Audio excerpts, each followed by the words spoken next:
Let's go!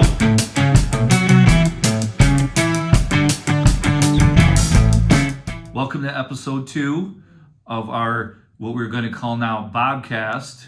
That was so aptly named by Lindsay Miller, so we'll use that. We are sticking with our foundations of running, and this time we're going to look at training cycles. And this won't be as long as in-depth as aerobic-based running, because that is the foundation of everything that we're going to springboard from now on.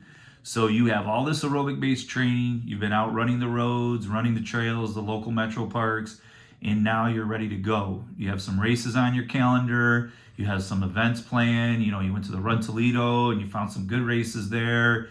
And so now we're going to jump into some structured training. What would that look like for you?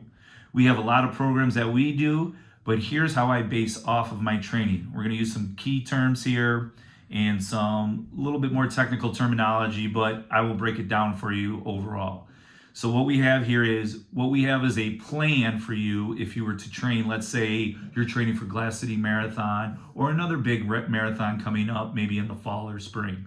So what you would do is you would create what we call a macro cycle. That is your annual plan. That is the plan that will get you from point A to point B in the long run. Okay? And so that can be anywhere from 6 months to a year, depending on what your goal race is and how many of these you're going to do in a year. Goal races, that is. And then when you do is after that, you break it down into a mesocycle. When you have your big plan, 6 months, then we start breaking it down into smaller groups and segments. Next would be our mesocycle, which would run anywhere from, let's say, a couple weeks to a couple months.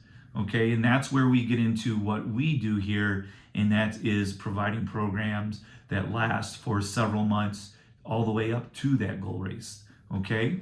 And then when we break those down day by day, week by week, we call those microcycles. I'm not going to really use those terms because it gets a little confusing, but just so you know, we do have our own set of rules out there.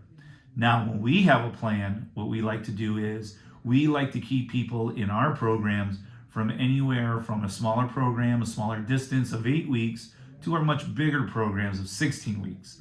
And what we do is we come up with I implement a plan. I like to break it down into 4 segments of that macro cycle. So I create 4 mesocycles in there of what you would do. And so we start with our first, and that's our base phase. And so in any training you do, you want to do that aerobic based training. And that's where your base phase comes in. That's where we have you doing aerobic running. We work on building those internal systems to make you stronger. So during that base phase of 4 to 8 weeks is how I set it. We have you doing a lot of aerobic running, a lot of longer running, no real speed workouts until we get towards the end of it. Nothing really fast. So we sit there and we have you go and build that internal system of that aerobic running. And then eventually, as we get towards the end, we throw in some fartleks, we throw in some other surges, some ways to get some turnover going to help you transition into the next phase.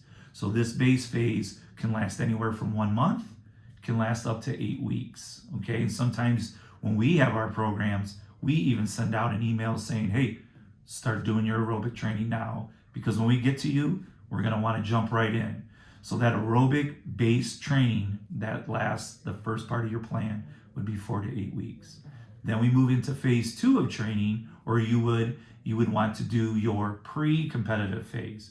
That's where you start doing more workouts of getting faster, like a fartlek workout, a tempo run workout. Those types of workouts come in during pre-competitive phase.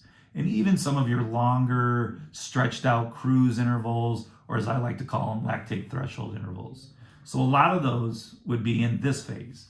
Your pre-competitive phase is where now you begin to look at, okay, I have all the structures built up, my aerobic base is good.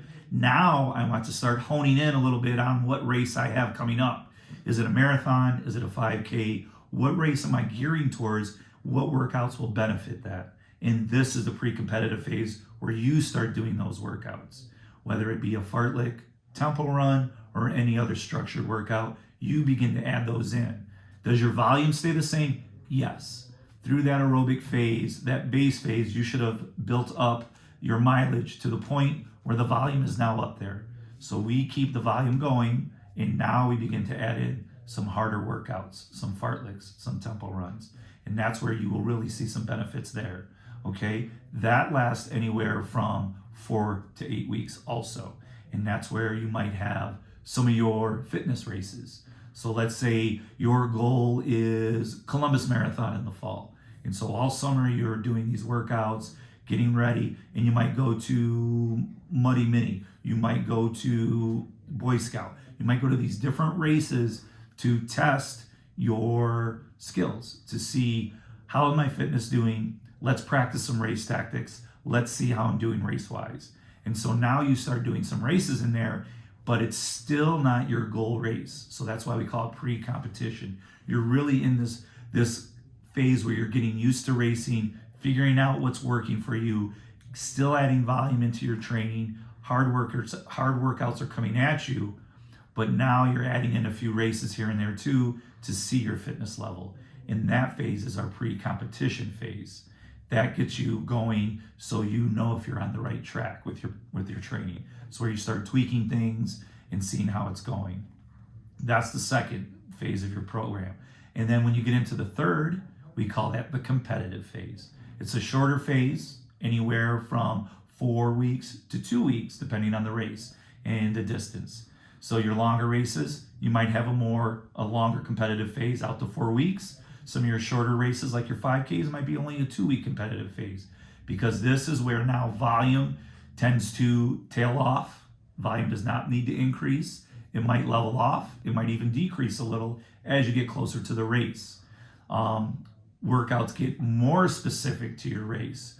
So now you might get more specific to your race pace. You might get more honed in on running faster and giving yourself some more reps. So all of these things add into that.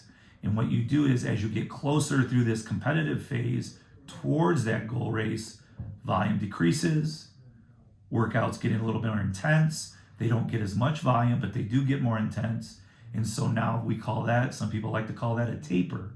And that taper falls in with the competitive phase, those 2 to 4 weeks towards the end of your training that you're getting ready for that big race. So now we have that competitive phase where now you have the races right at the forefront of your mind. In all workouts, all of your efforts are honed in on that one singular race now at this point. So you get to that race, you take those 2 to 4 weeks, you begin to really focus in, you keep the volume the same, and then you slowly start decreasing as you get to that race, and then you have that race day come in. Now, you hit the race, you run a PR hopefully, and you're all set. So you have been training anywhere from 8 to possibly 20 weeks, depending on how long you've been going at it. That is a long cycle, especially when you get into those marathon races and your cycles are anywhere from 12 to 20 weeks long. A break is needed, a definite break. That's where the fourth part of the plan comes in. We have 4 phases every time we train. As I was saying, we have the base phase, pre-competition phase, competition phase. Now you have your rest recovery phase. It is an important point to this, that you want to be able to sit there and give your body time to recover from what it's gone through, to repair from any, injuries, nicks and bruises, banged up, whatever you want to call it. You want to let your body repair itself and be ready for the next training phase you're going to do, whether it be a marathon, 5K. You're going to do another, macro cycle of anywhere from 12 to 16 weeks. And so you want to be rested and ready for that. And so you want to give yourself that 2 weeks to power down.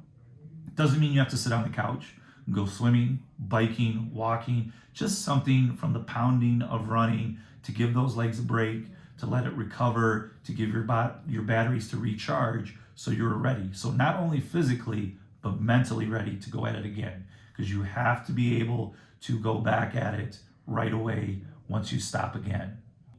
At that point, once you finish, recharged, recovered, you now start there and plan your next macro cycle, whatever it would be. And what we would do is we would encourage you follow our programs. We have races that line up with our programs. We do all of these things from the base phase all the way through to that recovery phase. We can help get you through that.